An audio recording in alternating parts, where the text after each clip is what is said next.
heading into obviously the game against Chelsea this weekend, a team that is very much had for me a good season.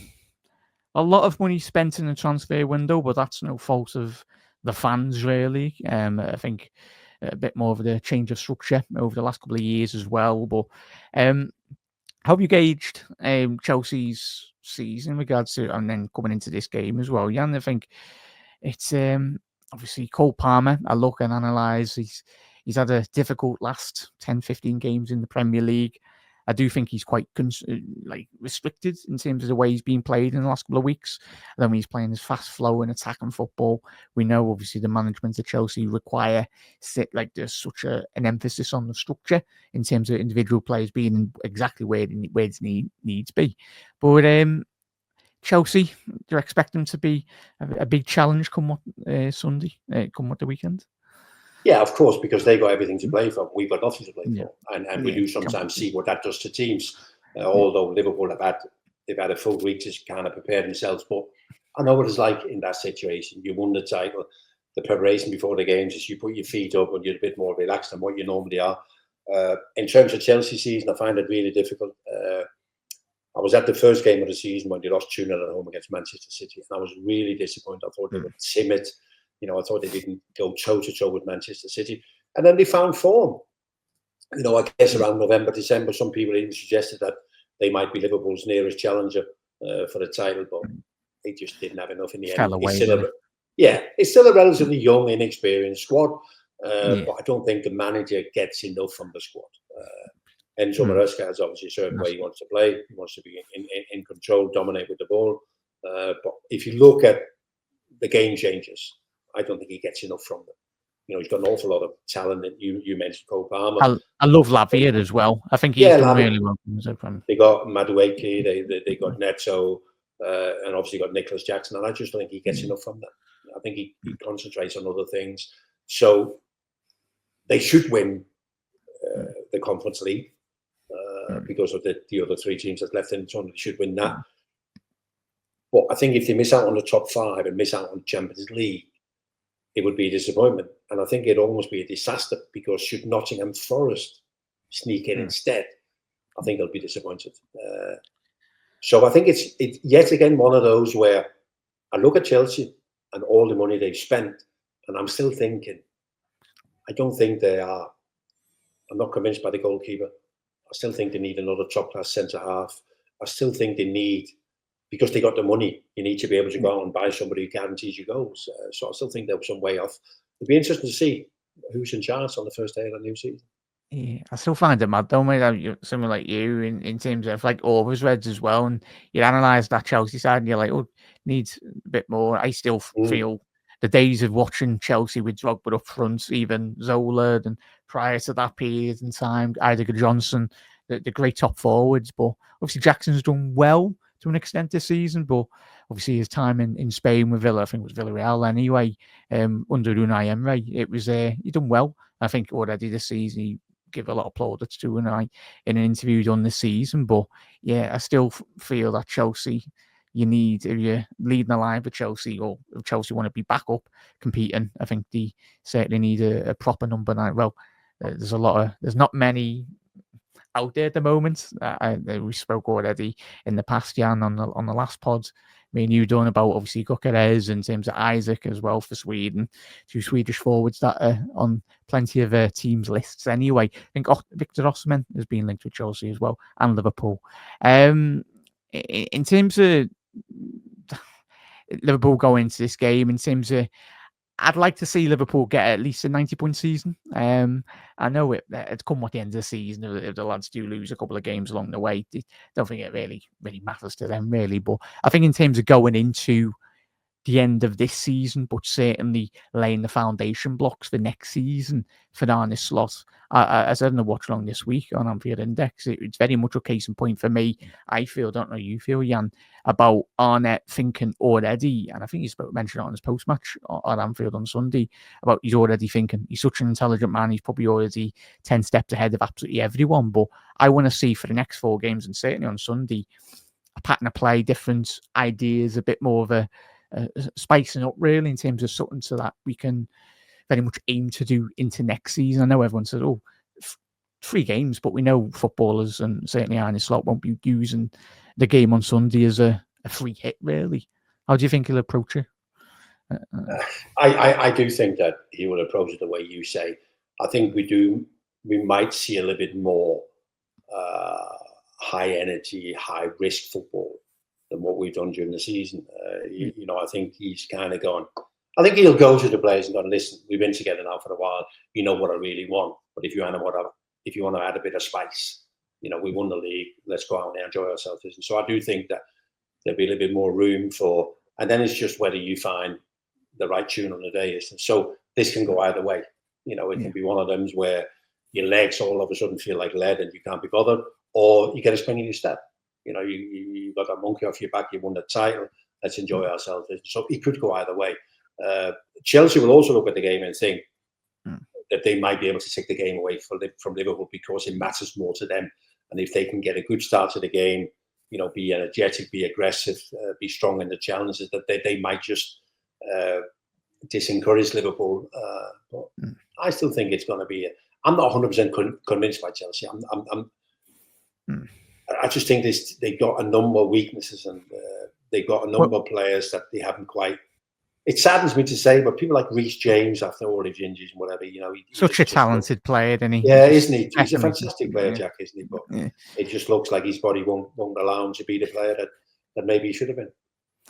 Yeah, certainly miss talented players, but as we said with Maresca, big expectations for any manager coming into, obviously, I think period under Abramovich in terms of Chelsea, the changing of managers seemed like every 12 months, but it was a philosophy that worked at the football club. But now it's different. It's certainly different in regards to the hierarchy of the football club. I feel Chelsea, from a footballing standpoint, have taken too much of the football and people. We've spoke already on tonight's show about the best in the business, the best in the land at Liverpool in terms of every department and aspiring to have the best people. But I look at Petr Cech, the fact that he left the football club, he got Chelsea. He was Mr. Chelsea for a very long time between the sticks. But do you anticipate that to improve at Chelsea over the next 12 months? Or do you anticipate it to be another case of they go out in the summer and very much sign a couple of players and get 2 months, 3 months into next season, maybe might change the manager, especially if you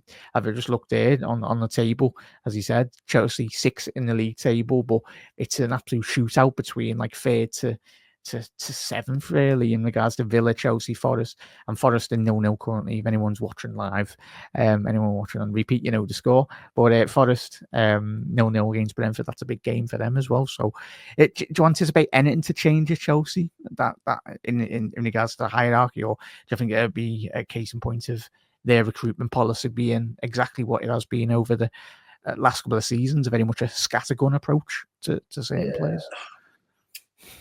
You would like to think that would no longer be necessary.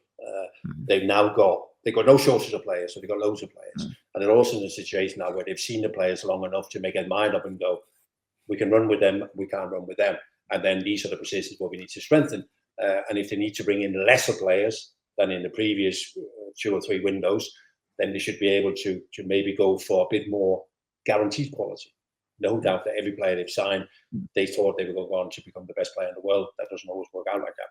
So I can see that surely Todd Bowley and all the investors at the end of the season can't sit down and go, this is what we had in mind.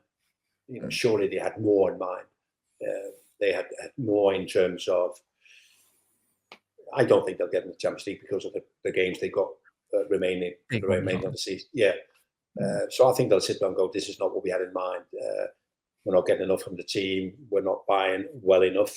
We wasted too much money on certain players, isn't it? So I almost feel they'll have to do something, whatever that is, whether that's more players to add to what they've already got, or whether that's yet another change in terms of the guy in charge. But I just, Enzo Maresca, I think there's just something about him, Jack, that doesn't. You need the right person now. It doesn't sit it right just with doesn't me. make me feel that this is the guy. I mean, for the guys to take them where they were early on in the season, and I think they were only like 4 points of Liverpool. All right, fair enough if you can't go toe-to-toe with Liverpool, but you stay ahead of the rest of them. You stay ahead of the pack. You stay in the mix. And I just felt they've totally fallen away. And for you to have a talent like Cole Palmer and not get more from him this season, I also think is a little bit of a defeat. Yeah, I'd love him at Liverpool, but it'd be certainly very expensive anyway, so it's not going to happen anyway. And I know Chelsea as a club, and he wouldn't allow him to go to Liverpool, a rival. But sadly, maybe if we win the lottery, and we win about 3 league titles, then maybe that might sway his decision. But yeah, Jan, a little score prediction from you, Jan. I mean, last week when we played Spurs, and I thought Spurs would go strong, and I thought it might have been a bit tighter. I also think that the importance is there for Chelsea, so they'll keep going. But we've also got a lot of talent, so I think yet again there's going to be goals, and I feel my share of points. Chelsea 2, Liverpool 2. Yeah, there we go. That's been Jan Molby taking you through Molby on the spot this evening. I've been Jack McIndoe. Do apologise, chat, if anyone was tuning in. Who am I? I'm not Trev. I do apologise. Should have introduced my name. But if you're a regular on the channel, you know I've been around this season anyway. But Jan's been an absolute pleasure, bud. And thank you very much for, as always, taking the time out this evening. But firstly, everyone in the comments, do apologise. Thank you to everyone that has put your comments in. Apologies that we haven't gone through all of them, but as always, much appreciated. Anyone watching or certainly listening on Anfield Index this evening or throughout this week. Obviously, Jan, massive thank you. And certainly enjoy the celebrations, Jan. And I know in the next couple of weeks. And obviously it's not too bad. And obviously it's a time to enjoy, Jack, isn't it? It's a time to enjoy it. I mean, as a football fan, you can't be expected to win trophies all the time. When you do, enjoy, because you don't know when the next one is about to pop up.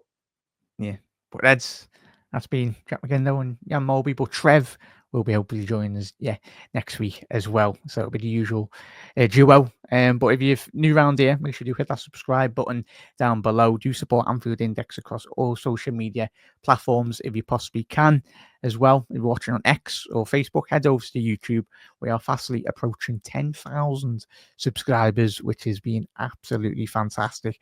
The great work by everyone on in the background as well. It's amazing, and thank you to everyone that has been watching or listening over the last 14 years. And if you just discovered Anfield Index for the first time, welcome and thank you, and make sure you do get involved. Plenty to get stuck into. If you want to become an Anfield Index Pro member, you can do. It's just as little as a coffee, and it opens up all great catalogue of LFC content. You can go back and listen to all the pods Jan and Trevor have done over the years and get great insight as always. But Eds, look after yourself. Enjoy your Thursday evening. Jan and Trev will be back next week as well. But all the best, Jan, and thank you.